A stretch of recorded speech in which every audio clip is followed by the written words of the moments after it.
So I know everybody's emphasizing the word over with super team because of the Los Angeles Lakers' recent recent inclusions into their roster. Kent Bazemore, Kendrick Nunn, a former Miami Heat, a two guard that's average with a pretty decent contract. Dwight Howard returns for his sizable and so consistent role as a good piece big man. Carmelo Anthony for something. They got spot over shooters, two great playmakers that can transition over the ball, two reliable bigs, and a free and D veteran in Trevor Ariza that I don't consensualize his role there. I don't really. I mean, if it was 2018 or 2017, I can totally understand his role. He would be a sizable. He would be one of the most talked depth pieces for the Lakers. But now he's not. You got rid of Contavious Caldwell Pope for two guys that are older and pretty much play nearly the same style as him. So that's already. I already feel a tiny bit of a downgrade. That's just my opinion. And just knowing, like, most of the critiques that go into over the Lakers, I feel like it's average enough that they're trying to find a comfortable space over style, especially a former teammate like Carmelo Anthony, and still pushing over veterans like Marcus Gasol.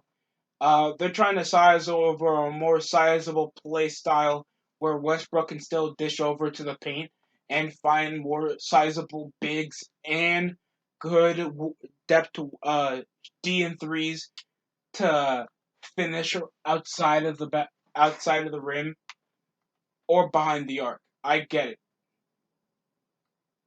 I think that's a reasonable strategy from the Lakers. I get where they're getting at with this stuff. I just feel like it's not gonna last as much as it should.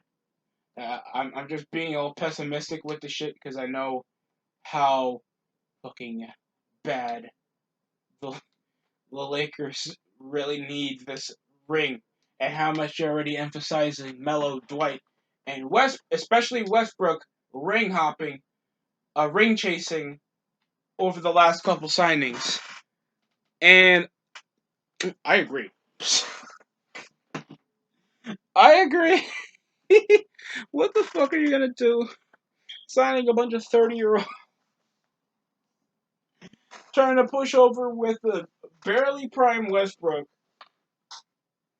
He still has a bit of his athleticism. I'll give him that, and he can still finish over in the ring. And his play style does prepare him to dish whenever possible because he's still a point guard.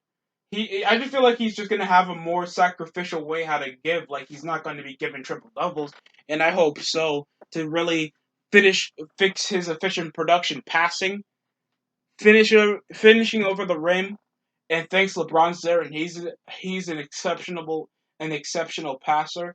That's gonna do wonders for the offense. So I already feel like this is already a prime, comfortable contender for the Lakers, and I'm actually pretty excited to see what's gonna happen because there's a lot of if, ands, and buts about this team, and most of them coincide with primarily Russell Westbrook and how he's going to play his part with the Lakers. Will he proceed to play selfishly? Will it be an offensive reliability liability on the team? Like, what's going to be an upgrade and what's going to be a downgrade? And possibly over most people's opinions, it's that the depth is going to overweigh most of the faults that Westbrook have, and that should be really good. But that depends on everybody's performance. Kendrick Nunn, I don't know how he's going to perceive over his production. Don't know about Kent Bazemore. I know they got Malik Monk. So you got some athletic looking playmakers that can move over the ball, veteran, reliable shot makers. Don't know much about Trevor Ariza, kind of fighting over not losing his job for most of it. Like, yeah. everything is pretty suspect when looking into most of the team's depth. I know one person that's probably going to be playing a bit more consistently, and that's possibly going to be Dwight Howard, because I already know what he can do. Sizable, big, still can finish off lobs, great off the paint, and actually space the floor for the Lakers. I find him already a good upgrade, a good return for for Lakers that's not buyer's remorse. So that's my thoughts on it. I feel like Westbrook is perfect. Dwight and Westbrook could be perfect for this, and or we already could see half of the roster already put for this offseason already traded, dependent if they can hold it off for the first couple months. Because basketball, yeah, I'll put it into insight. It's already August 6th. So think about that. You only have a few months of this NBA offseason the size over most of the competition and how many other teams are going to do. Because the most we've been hearing headlining is the Chicago Bulls, the New York Knicks, and the Miami Heat.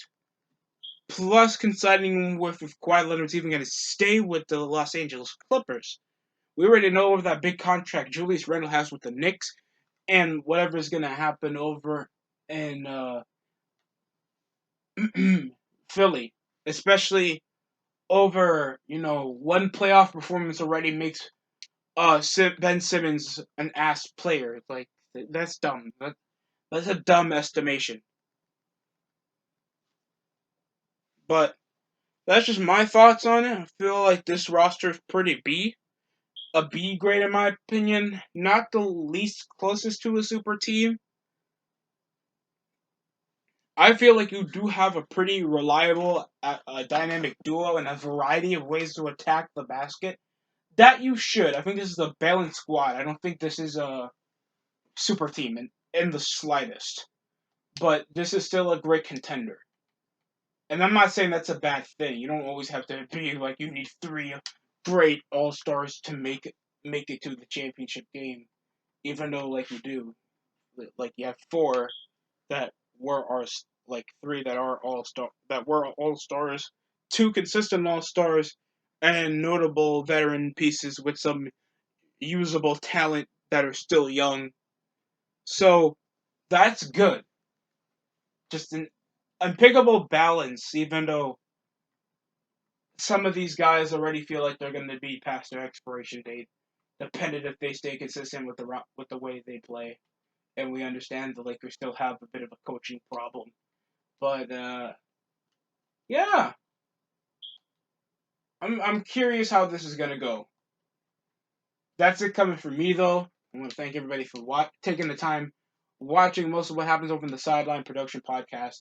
I want to do. I want to try to make this more consistent, and hopefully we get an actual co-host coming soon, where this will be a bit more liver and organized. Sooner or later, a bit more of the channel is going to change later on.